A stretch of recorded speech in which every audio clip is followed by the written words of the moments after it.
नाज़रीन आप देख सकते हो ये पपीते का पौधा है। 1 साल पहले मैंने लगाया था, ये इतना सा था, छोटा सा था। 1 साल के बाद अल्हम्दुलिल्लाह फल भी दिए इसने और फल पक भी गए। ये पहला पपीता है जो बराह रास्त में अपने हाथों से इसको पौधे से दरख्त से काटूँगा और फिर इसको इंशाल्लाह खाऊँगा भी, इसका जायका भी देखेंगे। ये छोटा सा पौधा मैंने 150 रुपये का लिया था। अभी अल्हम्दुलिल्लाह 1 साल के बाद आप ऊपर देख सकते हो भरा हुआ है और खुशबूदार भी है, बहुत ज़बरदस्त खुशबू भी आ रही है इसकी। तो बिस्मिल्लाहिर्रहमानिर्रहीम मैं इसको काटता हूँ। बिस्मिल्लाहिर्रहमानिर्रहीम। ये देखो ये पपीता जो है ना कट गया, आप देख सकते हो बिल्कुल जो है ना पीले कलर का है। अभी इसको हम काटेंगे और आपको जायका भी बताएंगे कि इसका जायका कैसे है।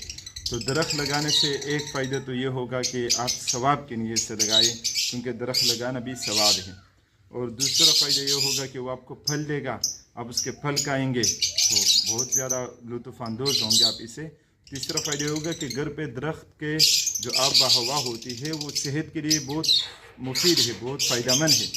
तो ये आप घर में दरख्त लगाए, फल वाले दरख्त लगाए, ताकि आप उसका फल भी खाए, आप उसका साया और आब व हवा भी आप जो है ना उससे फ़ायदा हासिल करें और आपको सवाब भी मिले।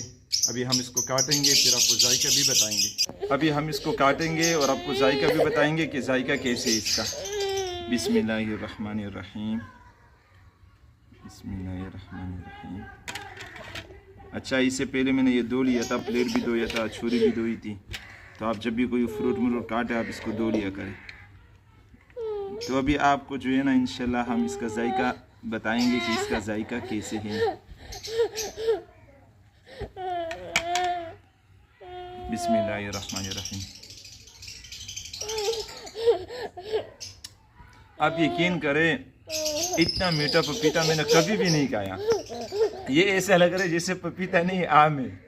ये तो वाकई यार घर का जो लगा हुआ दरख्त में फल होते हैं उसका जायका बिल्कुल ही अलग होते हैं। तो आप लाजमी पौधे लगाए और खाए और जो है ना मज़े करें।